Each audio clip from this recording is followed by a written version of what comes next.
Sag mal, for real, was du glaubst, wie lang der Schwanz von Basti ist. Ja, hä? Ja, aber no joke. Könnt ihr euch Basti im Bett vorstellen? Nein, ne, das geht nicht. Dich noch weniger? Hey, könnt ihr mich noch weniger vorstellen als Basti? Ja, wie, warum? Ich bin doch voll der Rizzler, oder nicht? Nein? Okay, Digga. Danke. Spielst du Minecraft? Also ich sehe nur das Standbild. Ich sehe nur das Standbild. Und es sagt so viel darüber aus, dass Hugo keine Ahnung hat, wie Minecraft auszusehen hat.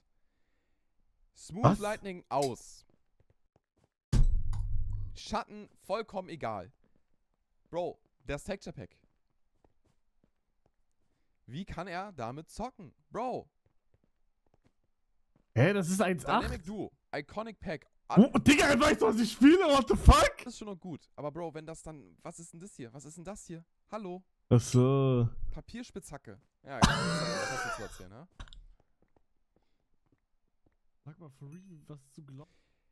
Und geht er gerade in Speedo AC ohne Bücher runter? Ohne Äpfel? Nein, in Will meinem sein Impf. Kommentar sehen. In meinem Impf. Der Schwanz von Basti ist. Digga, hä? No joke.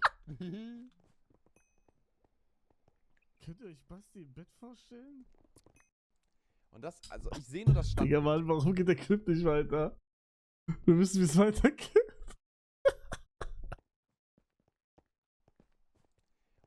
Kann er C ohne Bücher runter? Könnt ihr euch Hugo mit Smooth Lightning auf Blöcken mal vorstellen? Junge, wie kann man Minecraft so spielen, Bro? Das sieht aus wie 2013. Wie kann man... Also, manche checken nicht, was ich meine, glaube ich, oder? Aber nervt euch das nicht, Bro? Das sieht aus, als würde er legit Roblox oder so zocken. Das sieht so scheiße aus. Es sieht so schrecklich aus, wenn hier diese die Schattenglättung da... Digga. Er lenkt ab. Er legt Okay, for real Bro, ab. Also, Er legt for real ab. shocking news. For real. Zeig mich nicht. Was willst du dir vorstellen? Du weißt nicht, wie ich aussehe. Bro, was, also, wo Ich zitter. Ich zitter. Ich dachte, es geht aufs Bett.